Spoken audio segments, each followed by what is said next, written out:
Hola, ¿qué tal? Buenas tardes, ¿cómo están? Gusto en saludarlos de nuevo. Yo soy Gerardo Obregón, soy el fundador, director general de Prestadero. Y el día de hoy vamos a hablar sobre un tema que pues, nos toca a todos, que es ciberseguridad. La ciberseguridad, pues bueno, ha sido muy relevante y cada vez toma más relevancia conforme cada vez más aparatos están conectados a Internet. Porque antes a lo mejor nada más era la computadora, pero ahora es el celular, el aire acondicionado, y no solo hablo de las cosas en el hogar, sino inclusive en la industria, inclusive en la logística, etcétera. Todo está conectado y entonces todo puede ser sujeto a algún tipo de ataque, algún tipo de vulnerabilidad. Y de hecho, quiero enfocar esta plática más a eso, al tema de, inclusive hasta ciberataques que han sucedido y anécdotas de ciberseguridad, en lugar de nada más hablar de mejores prácticas como personas físicas, ¿no? Porque siempre que a lo mejor se habla de ciberseguridad, se habla sobre temas de phishing, ¿no? Ya sabes, los famosos correos que te quieren llevar a algún lado para que metas tus contraseñas, o inclusive smishing, ¿no? Que es lo mismo, pero por SMS, o a lo mejor algunos ataques conocidos de Distributed Denial of Service o DDoS, que básicamente se trata de que muchas computadoras robot, muchas veces tomadas en forma, digamos, vulneradas, hacen peticiones al servidor, por ejemplo, de una página web para tirarla, ¿no? O sea, es un simple coordinar, digamos, las peticiones a una página web y que esas peticiones abrumen al servidor en donde reside la página y entonces pues la página se caiga, ¿no? Que son de los ataques a lo mejor y pues más comunes y de lo que más escuchamos hoy en día.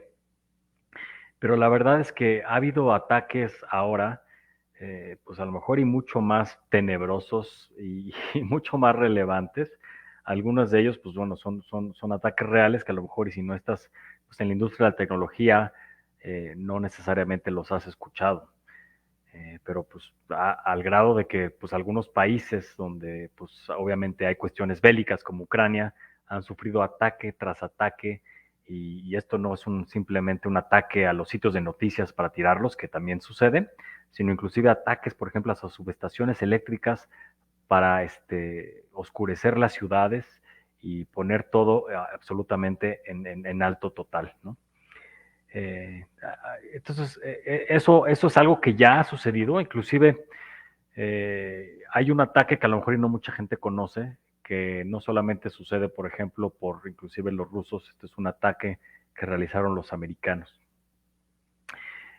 Por ahí de 2005, Ahmadinejad, el presidente de Irán, subió al poder y como parte de sus ambiciones, pues quería generar o quería crear armas nucleares. No sé si recuerdan pues, todo este tema.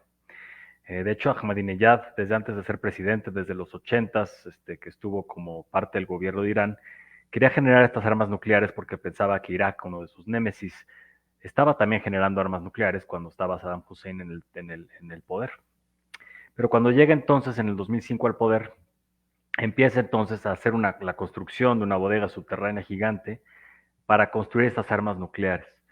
Ahora, las armas nucleares, uno de los puntos, digamos, más complicados de tener esta arma nuclear es enriquecer el uranio, el mineral uranio que obtienes de la Tierra, que se mina en la Tierra, y que es un isótopo, ¿no? Un isótopo quiere decir que tiene, digamos, un número de neutrones determinado, y se llama uranio 238, ¿no? Y este uranio 238 pues no sirve ni siquiera mucho para la fisión nuclear, ¿no? Inclusive ni siquiera para la fisión nuclear en plantas eléctricas, porque para poder, digamos, enriquecer este uranio a uranio 235, que es otro isótopo, se requiere que tenga por lo menos 3 a 5% de uranio 235 para que las plantas eléctricas puedan hacer esta fisión y que puedan generar, digamos, esta electricidad, obviamente a través de la generación de calor, calentamiento de generación de vapor de agua y después, obviamente, girar una turbina. Pero para las armas nucleares, este enriquecimiento de este isótopo es inclusive aún mayor. Se requiere cerca del 95% de uranio 235. Y para este enriquecimiento, parte del proceso es tener miles y miles de centrífugas, ¿no? Digamos, son como tubos que giran a grandes velocidades, para empezar a enriquecer a través, digamos, de esta fuerza centrífuga, este uranio, y este proceso tiene que repetirse y repetirse muchas y muchas veces para enriquecer cada vez más este metal, uranio a uranio 235. Y Estados Unidos evidentemente pues lo sabía, ellos tienen armas nucleares y sabían además que Irán estaba en este proceso y en esta motivación de tener armas nucleares, lo que podría generar obviamente una desestabilización en el Medio Oriente, ¿no? Porque pues si ellos tienen este poder, Irán tiene este poder de contener o de tener armas nucleares, pues podría existir este desbalance.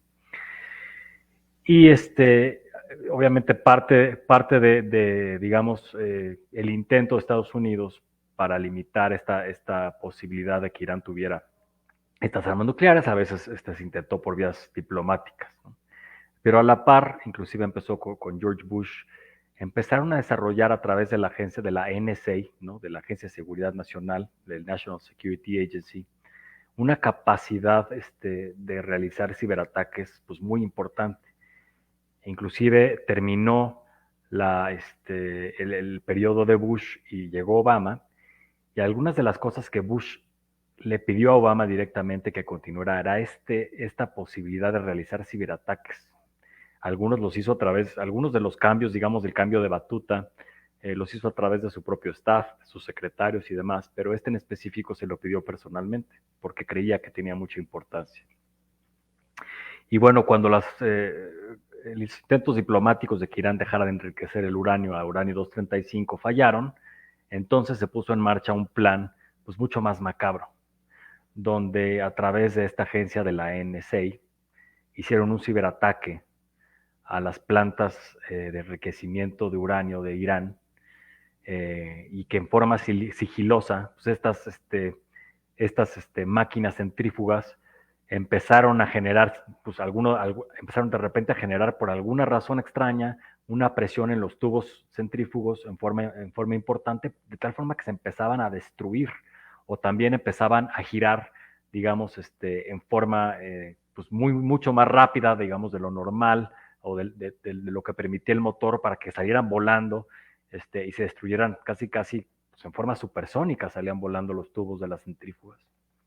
Y toda esta capacidad de vulnerar, imagínense, esta planta, fue a través completamente de tecnología, por decirlo así, de ciberataques y de ciberguerra por un Estado, por el NSA, ¿no?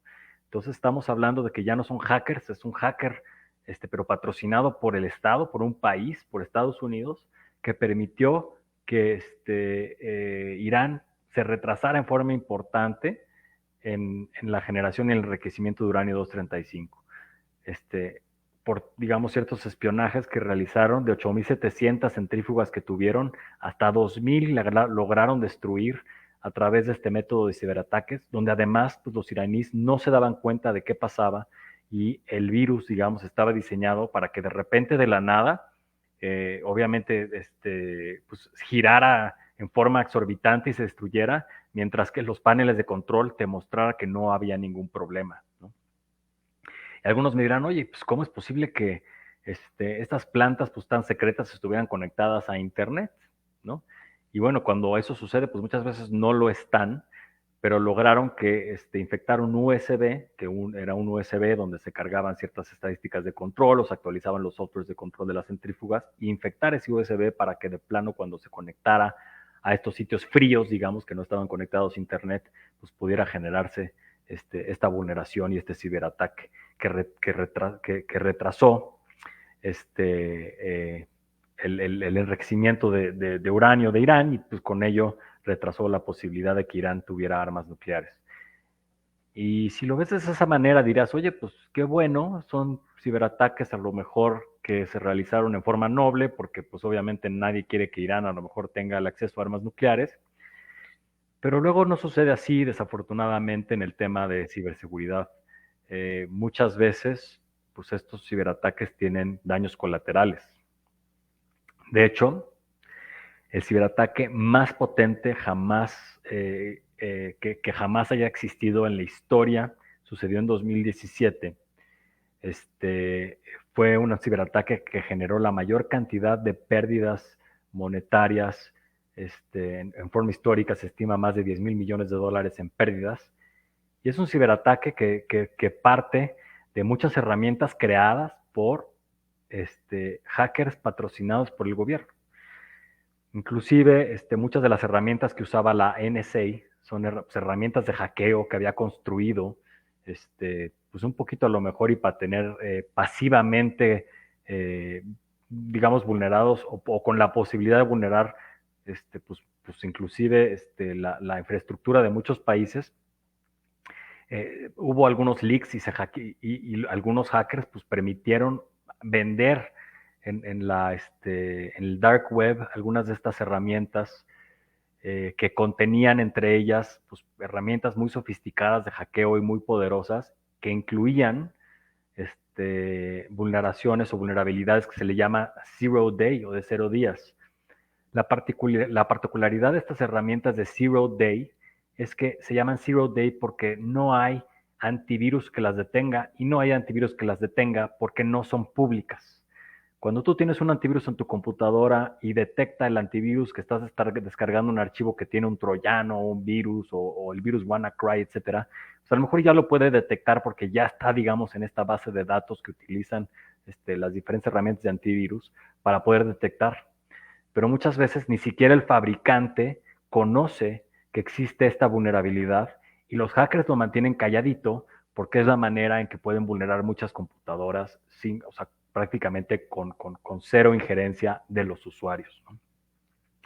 Y entonces, de nuevo, uno de los ataques más importantes en la historia se utilizó a través de una de las herramientas que había generado la NSA, que se llama Eternal Blue, que básicamente utilizaba este tipo de vulnerabilidad zero day, o sea, no era algo que, por ejemplo, en específico vulneraba a Microsoft Windows, o sea, era una herramienta obviamente de Microsoft y Microsoft no sabía que existía esa vulnerabilidad y vulneraba en 2017 pues todos los Windows que fueran 8 o menor, ¿no? Y a ver, no había protección porque si tú tenías Windows 8 o menor, pues no existía ese antivirus que pudiera detectar este ataque. Entonces ese es el poder de este tipo de vulnerabilidad de Zero Day y obviamente pues lo crítico de este tipo de vulnerabilidades. Y combinaron esta vulneración de una computadora que tenía Windows 8 con otra herramienta.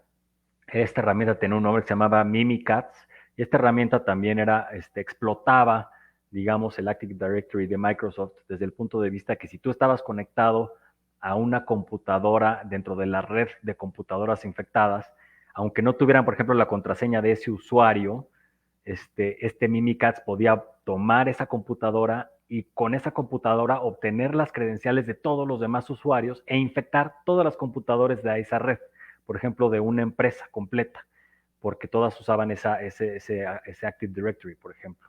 Y esta se llamaba Mimikatz. Entonces combinaron estas dos, que era una vulnerabilidad de Zero Day para poder atacar todas las computadoras de Windows 8 o menor, y Mimikatz, que una vez que infectabas una computadora, pues podías infectar todas las de la red.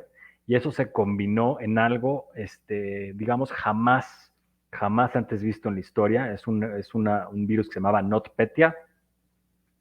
Y la manera en que llegaron a infectarlo era porque el target era originalmente, pues, como muchos de los targets recientemente pues en la historia, que era Ucrania. Y lo que hicieron los hackers, que eran hackers que se presume eran patrocinados por el Estado, en este caso Rusia, por el GRU, y ellos vulneraron el servidor de actualización de uno de los sistemas de contabilidad más utilizados en Ucrania. Hazte cuenta que era el ASPEL o el CompaKey de Ucrania, que se llamaba MEDOC. Vulneraron el servidor que empujaba las actualizaciones a todos los que usaban este software en Ucrania. Y entonces, pues, tomando de nuevo Eternal Blue y Mimikatz, y a través de ese servidor empujaron este virus a todas las computadoras que utilizaban MEDOC, ¿no? Que era de nuevo, este software de contabilidad. Y cuando infectaban esta computadora al usuario que utilizaba MEDOC de alguna empresa, por ejemplo en Ucrania, se infectaban todas las computadoras. Y lo que hacía este virus era encriptaba absolutamente todos los archivos de la computadora, volviéndolos 100% inoperantes, y te salía alguna de las famosas pantallas de ransomware de pues, paga $300 en Bitcoin a esta dirección, bla, bla, bla, bla, bla, bla, ¿no? Pero inclusive digamos, este hackeo, su fin no era obtener dinero a través del pago del ransom, porque ni siquiera había un mecanismo para detectar quién había pagado y quién no, sino que simplemente era pues una manera de disfrazar a lo mejor algo que se estima era patrocinado por un gobierno en algo que a lo mejor pudiera aparentar que estaba realizado por hackers individuales que querían dinero, ¿no? Pero ¿qué pasó con este tema? Pues no había una manera de controlar las fronteras, porque los virus cibernéticos no conocen fronteras. Y cuando, por ejemplo, una de las personas que utilizaba MDoc de una de las empresas más importantes de logística, o más grande inclusive de logística en el mundo, que se llama Moller Maersk, o sea, abrió infectó su computadora con MDoc, se infectaron absolutamente todas las computadoras de Moller Maersk, y obviamente no solo en Ucrania, sino en todo el mundo. Moller Maersk, para los que no saben, es una empresa que tiene su sede en Copenhague y tiene más de 80,000 empleados. Y dentro de sus miles de negocios, uno de ellos muy importante es el mover contenedores alrededor del mundo, o sea, la mercancía que todo el mundo utiliza en barcos de contenedores alrededor del mundo. Y entonces, pues un día en junio del 2017, todas las computadoras de Moller Maersk se volvieron tabiques, porque a todos les apareció, pues evidentemente esa señal de, oye, pues tu computadora, todos tus archivos están encriptados y paga $300 en Bitcoin o no lo vas a poder desencriptar. Pero de nuevo, pues el pago era completamente obsoleto porque no había ni siquiera alguien que estuviera al pendiente de estos pagos, sino era algo que estaba obviamente enfocado a Ucrania, pero que pues, se salió completamente de control y fueron vulnerados pues, Moller Maersk, FedEx, Mondelez y un sinnúmero de empresas que de nuevo por esto es que por lo cual se estima el problema en más de 10 mil millones de dólares. Porque imagínense que no podían en el software, por ejemplo, de las terminales de Moller Maersk, cuando bajas los contenedores, no sabían qué contenedor bajar, qué contenedor se tenía que quedar, qué contenedor pues, estaba consignado a qué empresa. Entonces fue pues, un caos total. Inclusive el restablecer a través de respaldos de Moller Maersk que les llevó más o menos 10 días en poder operar más o menos después de ese ataque, pudo haber sido todavía más catastrófico si no fuera porque una de sus oficinas, curiosamente en África, en este caso en Ghana, se había ido la luz. Y se había ido la luz y entonces no estaba conectado a internet. Y entonces esa oficina no se conectó de tal forma que no fue infectada con el virus y no encriptó ciertos de los archivos de los backups que necesitaba Moller Maersk, porque Moller Maersk tenía backups, sí, de algunos días, inclusive del día anterior y de otros días anteriores, de casi prácticamente todo, pero había unos servidores que se llaman domain controllers, que están en muchos de los sitios de las diferentes, de muchos de los sites, y entonces ellos estimaban que como estaba en muchos de los sites esta información, pues no había ningún problema porque un backup pues, era un servidor y como estaba en tantos sitios, pues entonces tenían muchos backups de todos estos servidores. El problema es que nunca pensaron que con un virus de este tipo todo se iba a infectar a la vez, porque estaba todo conectado a la red, menos el servidor, el domain controller de Ghana, porque justamente por azares del destino se había ido a la luz en esa oficina y entonces pudieron recuperar ese backup que casi tuvieron que volar de Ghana a Nigeria y de ahí llevarlo a Reino Unido, donde estaba ahí, digamos, todo el corporativo y todos los consultores, inclusive, tratando de restablecer los sistemas de Moller Maersk. Entonces, de nuevo, a lo mejor y muchos de ustedes pues no han escuchado o nunca escucharon sobre este tema, son ataques que sucedieron, pero a lo mejor y sí escucharon, por ejemplo, que inclusive a Pemex fue vulnerado con un tema similar, en este caso era WannaCry, que era un virus similar, pero no tenía el efecto tan grave como lo tuvo, por ejemplo, NotPetya, porque NotPetya no solo tomaba ciertas computadoras, sino que tomaba absolutamente toda la red que estaba conectada, inclusive a nivel internacional de la empresa, que estuviera conectada en la misma red, ¿no? A la misma, al mismo, digamos, directorio activo de Microsoft. Entonces, estas son algunas de las cosas que definitivamente suceden y han sucedido, y que sabemos que existen, y que hoy en día, a decir verdad, en caso de ciberguerra, imagínense los posibles virus que ya están plantados, por ejemplo, en las eléctricas de muchos países, y que con un enter podrían activarse para generar un caos total. Y muchas veces, pues entre más avanzados estamos, más conectados estamos a Internet, y más automatizado está todo, al grado de que muchas cosas ya ni siquiera pueden hacerse en forma manual o análoga, y entonces eso pone en riesgo, pues, muchas de las cosas con las que hoy en día funcionamos. Y, y por eso es tan importante, inclusive a nivel individual, pues tratar de protegerse de estos ataques, porque pues imagínense, si a nivel, si empresas tan grandes y tan importantes con tantos fondos pueden ser sujetos a estos ataques, inclusive ni siquiera como target, sino por error. Imagínense nosotros como usuarios, qué podría generar, o qué podría, o a qué podemos estar sujetos como vulneración, ¿no? Entonces, pues bueno, obviamente están los tips tradicionales de no abrir correos que no conozcas o que no identifiques, tener backups de tu información, por si llegaras a caer, porque todo, curiosamente, pues hay mucha gente, o inclusive hasta expertos en ciberseguridad, que dicen, no, yo como que soy experto en ciberseguridad, nunca voy a caer, pero hay expertos que inclusive han caído y publican cómo cayeron ellos en forma anónima, digamos, o en forma involuntaria en este tipo de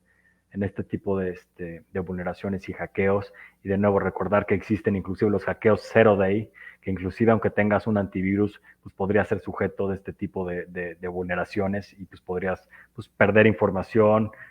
A lo mejor como persona física es a lo más a lo que podríamos llegar, perder información, o que a lo mejor pues obtengan tu información y te vacían alguna cuenta bancaria o algo así.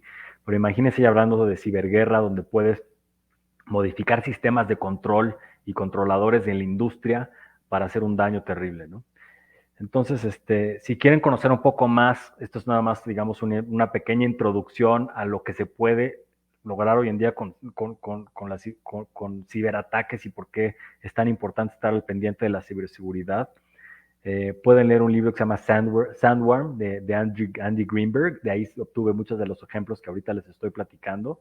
Ahí está con todo el lujo de detalle y con entrevistas, e inclusive con ciertas hipótesis ya más detalladas de quién originó estos ataques, porque ojo, no muchas veces se obtiene se identifican a los hackers. Pueden leer este libro, se los recomiendo mucho, ¿no? Bueno, entonces estén muy al pendiente de la ciberseguridad. Espero que les haya gustado esta plática. Espero que les haya abierto un poquito los ojos sobre lo que ha sucedido en el mundo en cuanto a ciberataques. Estoy seguro que a muchos, pues, les sorprendió esta capacidad de ataque que existe hoy en día, ¿no? Bueno, nos vemos la próxima. Que estén muy bien.